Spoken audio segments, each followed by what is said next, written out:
We have a very special guest with us today for our luncheon speech. This is again in our continuing series of engaging you with senior officials in evaluation from all over the world. And so it is a real pleasure today to introduce to you James Melanson from the Canadian government. He is in the Department of Foreign Affairs, Trade and Development. It's the DFATD, it's the D that he's part of, and it's just a real honor to have him here with us today. I have to say, I learned something about Jim when we were chatting before the speech here is beginning. He was in the Canadian government in a division that made the decision in 2001 to help support IPDET. So it goes all the way back. It goes all the way back to the beginning. So I think we owe him a kind of special honorary position as a godfather. Okay? So now Jim is one of the godfathers of IPDET, all the way up to 2014. So his talk today is Development Evaluation in the Government of Canada. We're honored to have him here with us, and he speaks as the leader of the evaluation group inside DFATD. So he has a senior position. A lot of years he's lived in many parts of the world, traveled to many parts of the world, and it's an honor that he would come and share his thoughts with us today. So ladies and gentlemen, please, a warm IPDET welcome for Jim Melanson.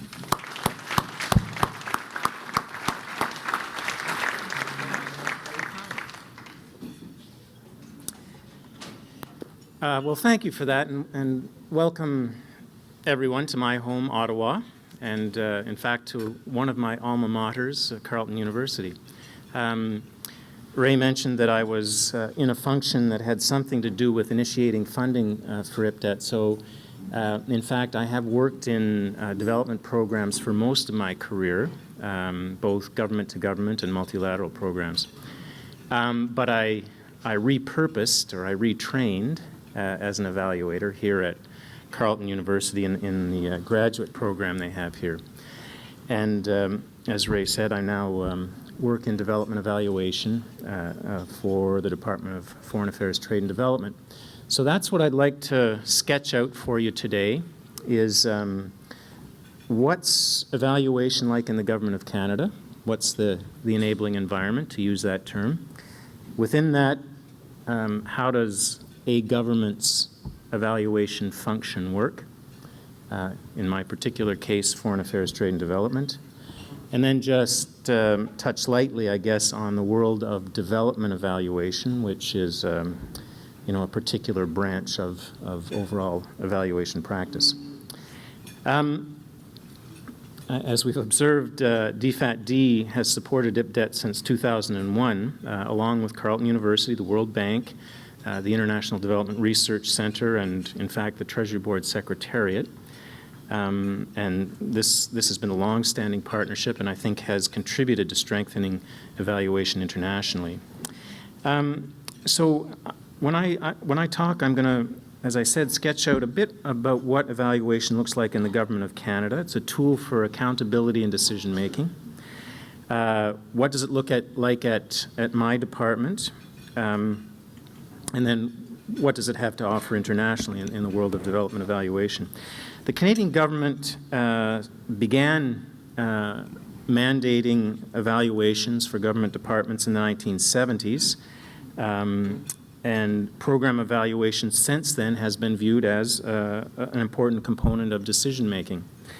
That was a fairly important innovation, or significant innovation at the time, and it set programs on a road for greater accountability and greater transparency.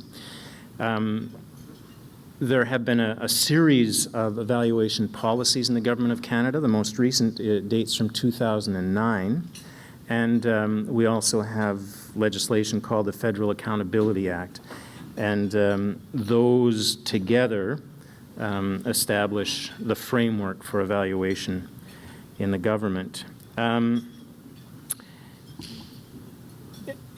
So what does that mean? It means every government department, including the one I work for, is required to review at least once every 5 years the relevance and effectiveness of all its program spending. As well, the actual evaluation functions in each government department are monitored on an annual basis. So there's an assessment process about the coverage of evaluation, the quality of evaluation, and aspects such as its structural independence. The net result of, I think, this policy environment over the years has been that there is a culture of evaluation in the Government of Canada and in government departments. And it's a regular part of how we manage programs and take decisions. So turning to the department I work in, DFATD, to use the acronym, we're a little bit of a hybrid, so we conform to the usual strictures of the government policy on evaluation in Canada, but we're also connected to the world of development evaluation and the international community that has grown up around that, including, for example, the OECD DAC Evaluation Network. So we try and bring together the standards from both those worlds and apply them in our evaluation practice.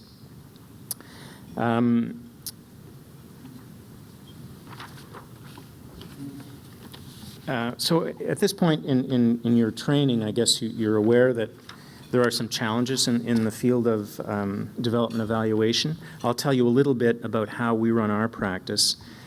First of all, we sit in the part of the organization that's responsible for policy. So that's a conscious decision to be structurally at arm's length from program executors, program branches. And the person in my position, the head of evaluation, notwithstanding that we're administratively in one part of the organization, have what's called unencumbered access to the head of the department, called a deputy minister in our system. Not a minister, it's not reporting at the political level, it reports at the highest management level in every government department. So that at least establish a structural independence for the evaluation function, understanding that it's within and not external to the organization. But in my view, and I think in the way that we carry out our practice, that doesn't mean that we're detached from program managers in an intellectual sense. We think it's fundamental to what we do to understand the work context and the challenges that face our programs and conduct meaningful evaluations that are useful to program managers. So I kind of characterize that mindset, which I encourage our evaluators to carry around with them, as neutral but engaged. I think independence is a structural consideration, but neutrality is and objectivity are kind of states of mind, and engagement is also a behavioral characteristic that's important. We carry out evaluation at various levels in our department. One is at the project level.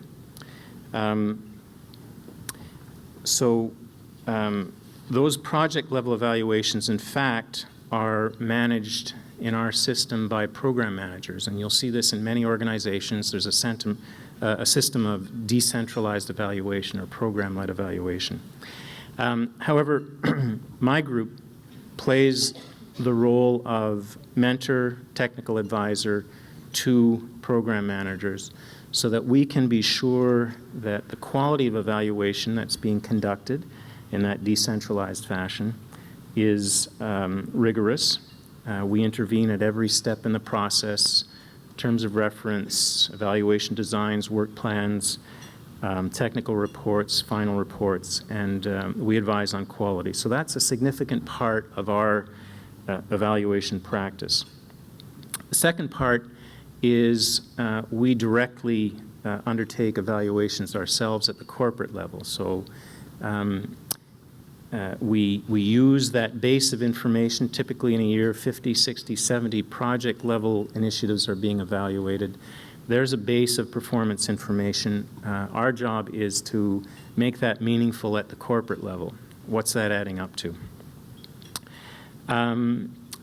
Are we, for example, affecting positive change at the country level? Are we addressing broad themes, including the MDGs? Somehow do the initiatives operating under policies and strategies make a focused and coherent whole? And not just the results we're achieving, but it's about the way you do it. In the world of Paris principles you're perhaps familiar with, do we find evidence of country ownership of our programs, of harmonization of systems, of alignment with country objectives? So we evaluate for management principles. We have three main business lines. First of all, as I mentioned, country programs. So currently, Canada programs in 20 countries that we call countries of concentration or focus, and then a larger number of countries where we have modest presence. In a country program evaluation, we assess the usual criteria of relevance, effectiveness, efficiency, sustainability, and as I mentioned, aid best practices. We also look at gender equality and environmental sustainability.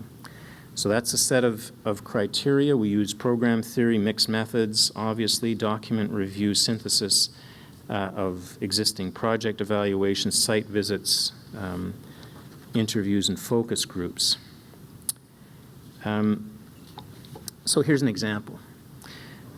Recently, we conducted an evaluation of Canada's assistance to Pakistan over a period of 7 years. We found that there were, in fact, some interesting results. Women's economic empowerment, basic education. You could point to areas where Canadian interventions had made a difference.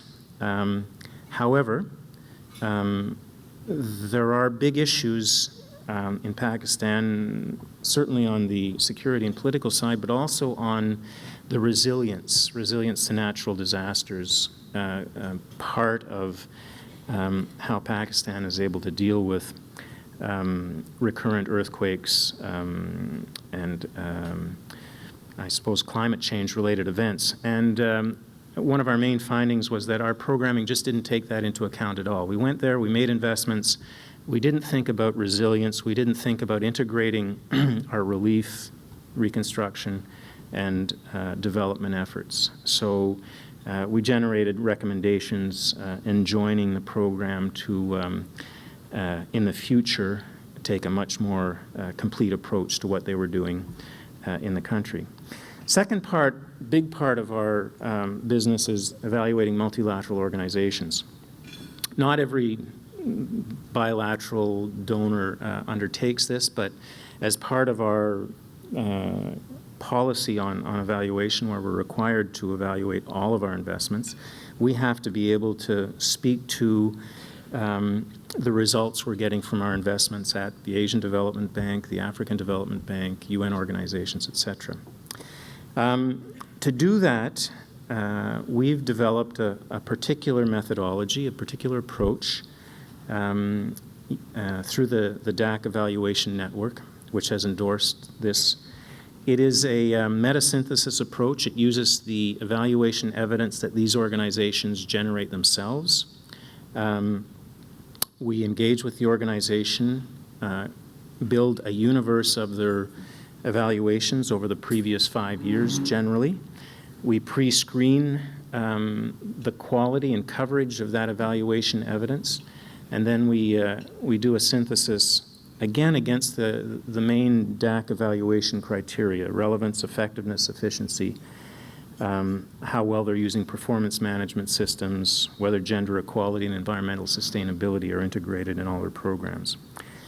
So what's an example? Recently, we've done evaluations, development effectiveness reviews of the International Fund for Agriculture Development, the Inter-American Development Bank, the World Health Organization.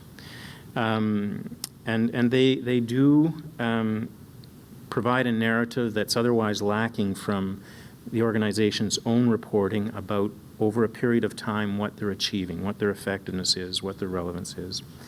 But they also turn up issues.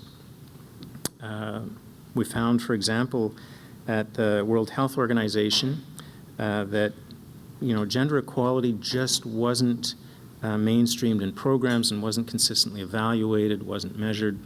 And so that's one example. We will generate a set of recommendations about what Canada, as a board member at those organizations, should encourage in terms of behavior change and how it might engage with other donors to do that.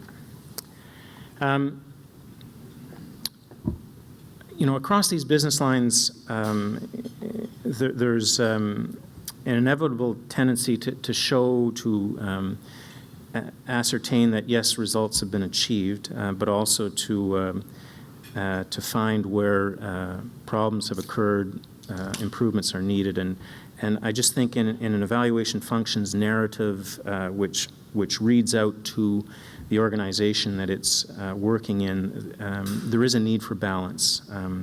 And I think that's one of the guiding principles of our practice as well. So sometimes we have to self-assess as well.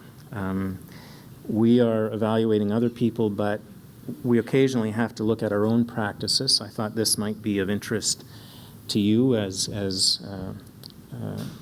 future practitioners of evaluation. We have in the last year completely reviewed, including using independent assessors, how we do country program evaluation. We realized that programs didn't find our country program evaluations as useful as they might. We realized that we had a very heavy focus on accountability. We were doing rating scales which came up with numbers like 3.7 and 4.2.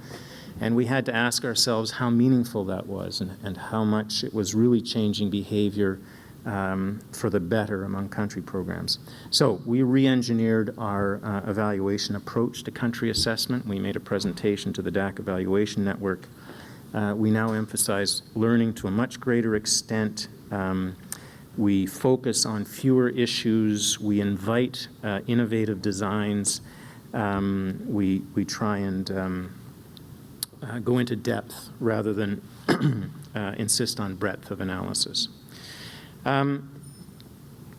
So I guess lastly, I just touch on international development evaluation.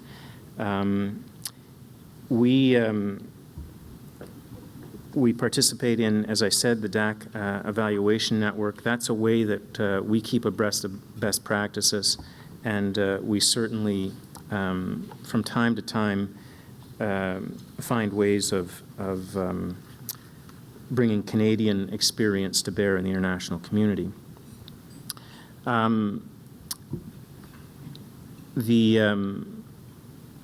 of the important aspects of evaluation, finally, is visibility and accessibility to findings, dissemination. We publish an annual Lessons from Development Evaluation report. We found it by looking at the past year's evaluations, both project and corporate. We can build a narrative about what's working and isn't working in specific areas, and really that's one of the few ways that you can reach a broad audience in the Canadian development community and through our networks internationally. A few things coming up. You might be aware of the International Aid Transparency Initiative. Everything that we evaluate will be publicly available in abstracts, 3-page summaries. So that will be hundreds of evaluations every year. In some ways, you might say, why hasn't that always been happening? I think that's a fair question, but it's only starting next year that it will happen.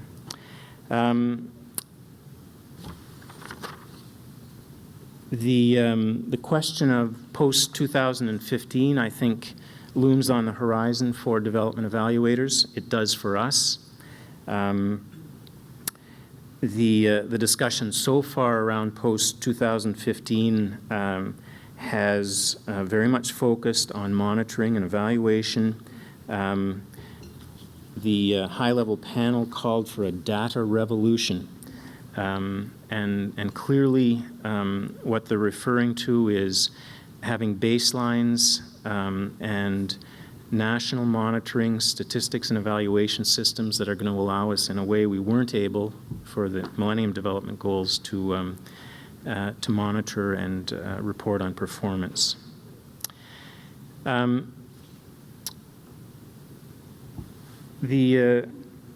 The next thing on the international agenda is 2015, the International Year of Evaluation. Some of you may be aware of that.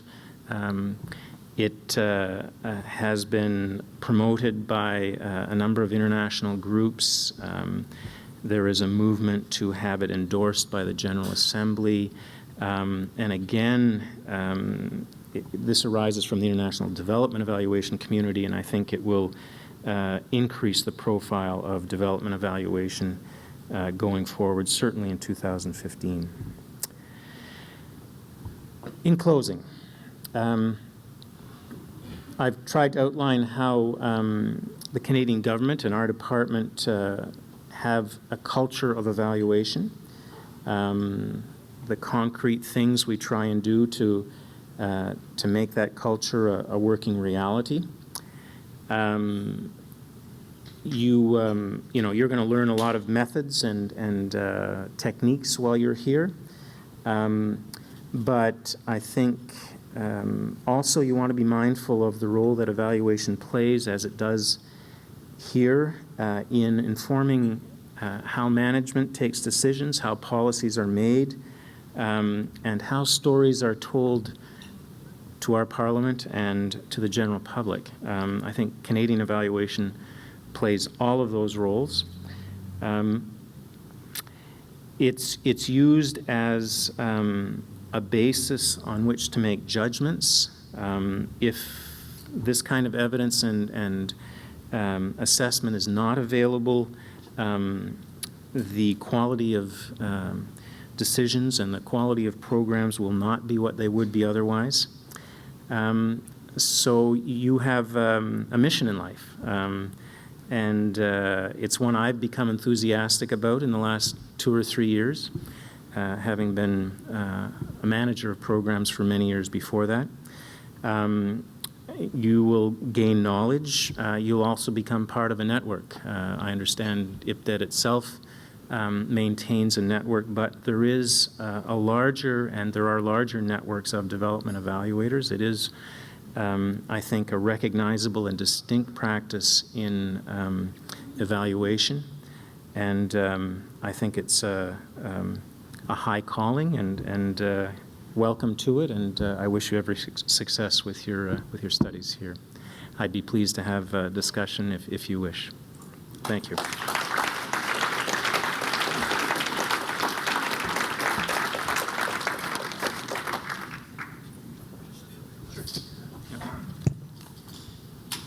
Questions? Back here, here, and here.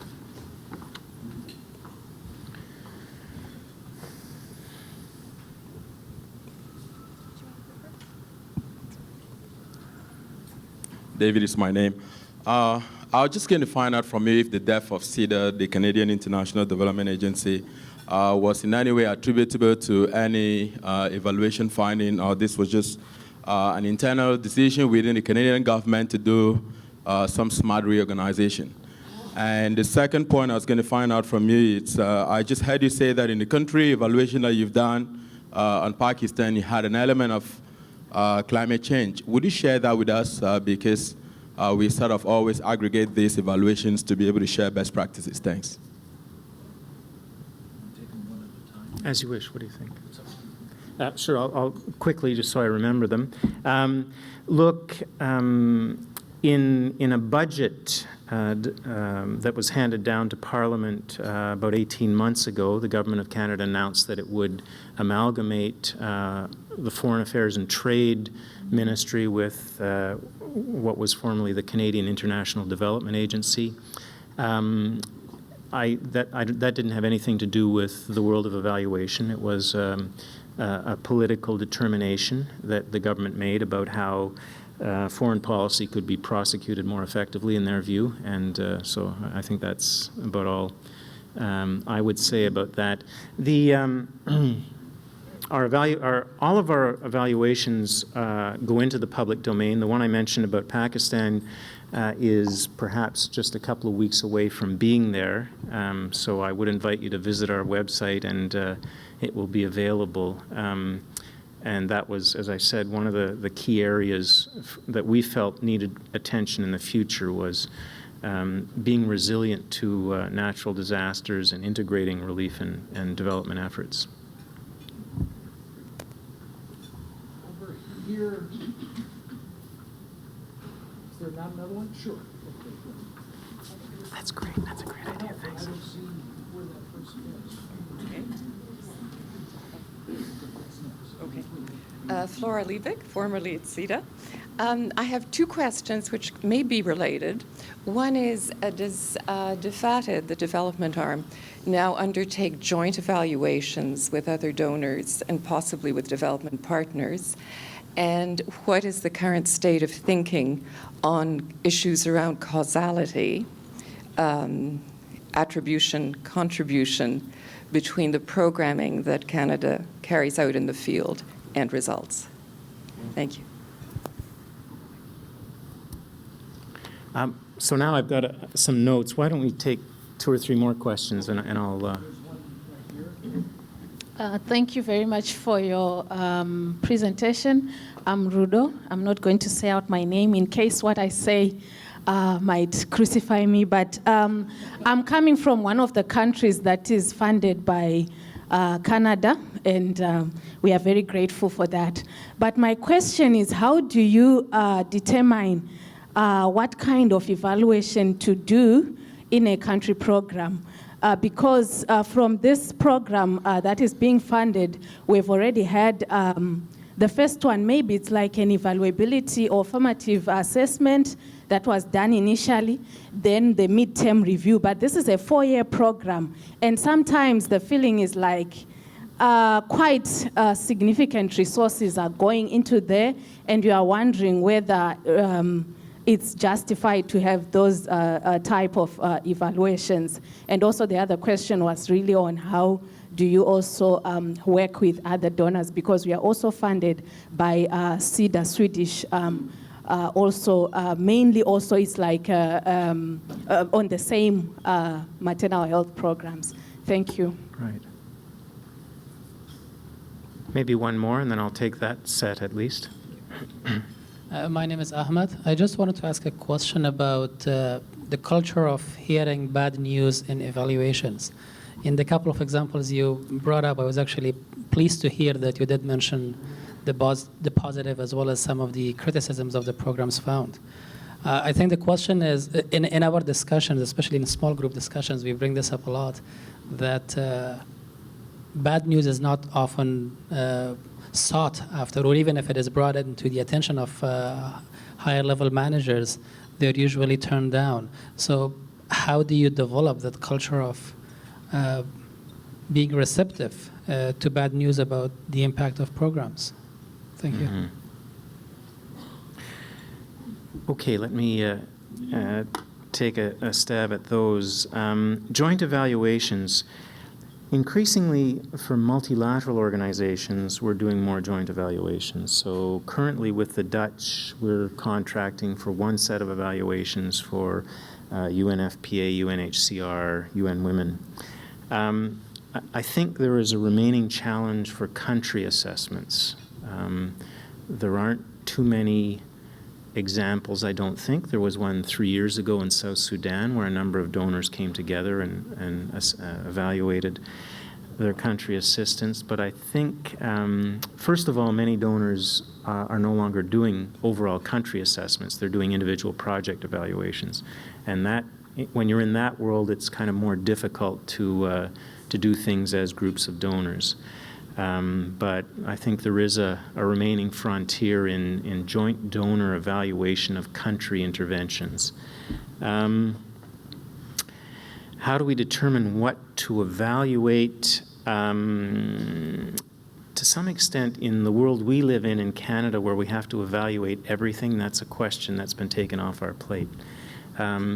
We do sequence evaluations according to risk. So, you know, it might be 5 years from now we get to something if we think there's there aren't significant issues that an organization should be concerned with.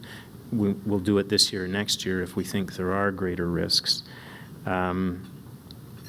But we do, given that we have to achieve that coverage, we do try and decide what are the issues that are important and engage with programs in defining those. So I guess that there's a bit of selectivity there. The culture of bad news and willingness to accept bad news. I think, you know, I haven't been decades in evaluation, but my observation is that departments and ministries have a certain history, a certain ingrained experience with how they deal with evaluations and what they expect from evaluations. And I don't think you move those yardsticks in a day or a month. So you have to evaluate within what the culture of evaluation has been in the agency. At the same time, I think if you involve programs in the questions at the beginning and debrief well on the findings and educate, there is an understanding of where news is coming from, and I think less antibody reaction to evaluation results than if you're totally disengaged from the evaluands or the programs that you're evaluating. And then, as I said during my remarks, I think over time you have to demonstrate that there is balance in the narratives that you're bringing to the department. So you want to document the things that went well as part of your narrative, but also, you know, highlight where the problems are. And finally, I think just the way you express things can make a difference. We've recently instituted a practice of recommendation workshops. So when we assess a country program, we come to the findings, you know, there are problems. We'll sit down for a day and work through with the program how the recommendations to address the problems could be phrased. Doesn't mean we're not going to make them, but often the way you say them is important to how the program will accept and internalize them. Maybe just a couple more questions if there are. Okay, back in the corner and then here. My name is Nadal Khan. I'm here from Pakistan. And I happen to be managing an education project.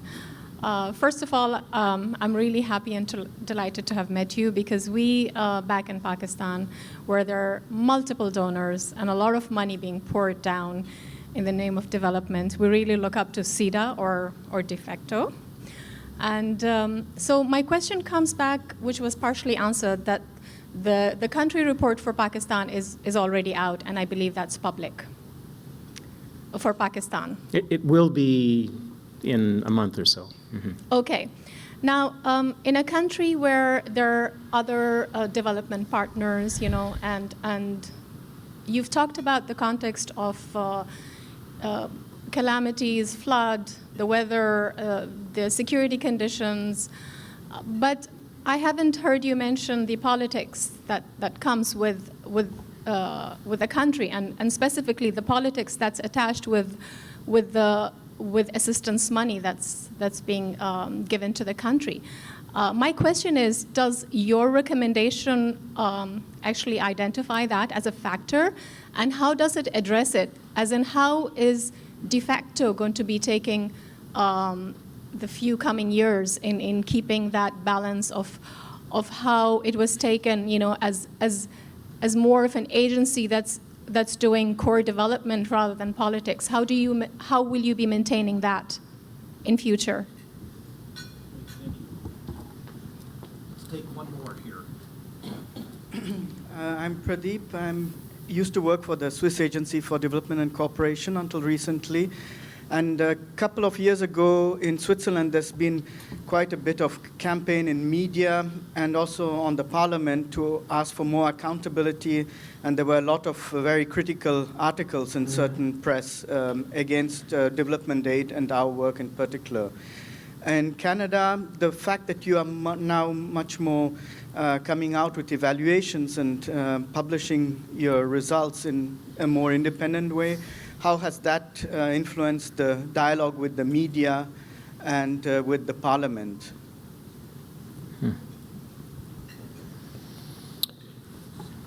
They don't ask simple questions. Yeah.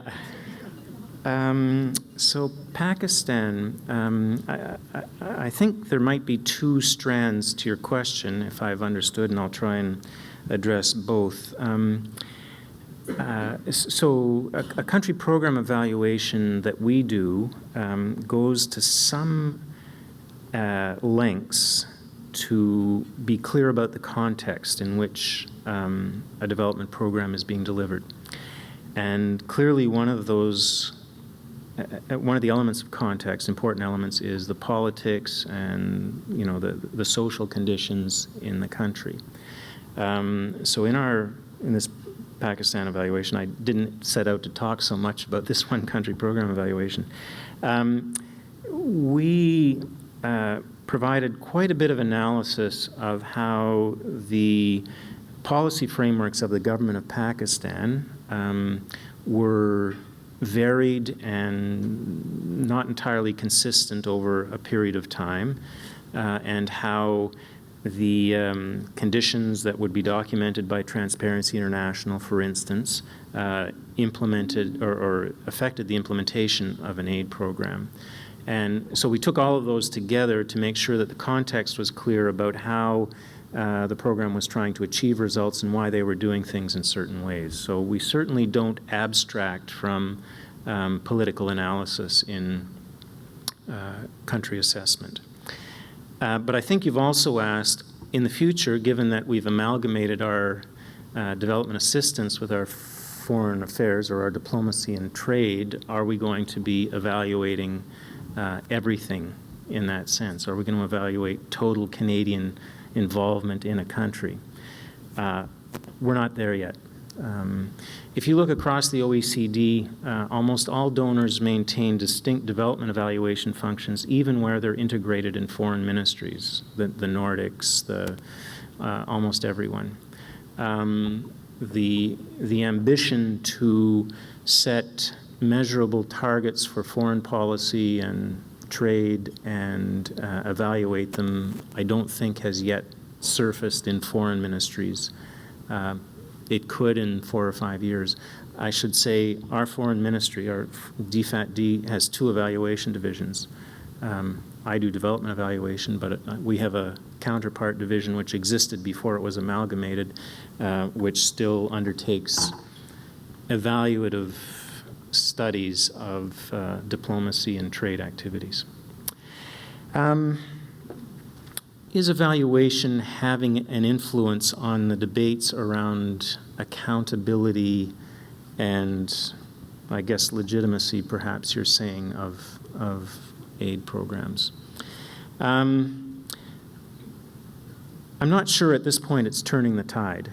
I think the fact that there is that instrument of accountability, that evaluation takes place, that it's reported, that it's public, counts in the favor, but I don't think it has a profile in the public debate sufficient to change attitudes about international development assistance at the highest levels of political debate or in the perceptions of the general public at this point in time.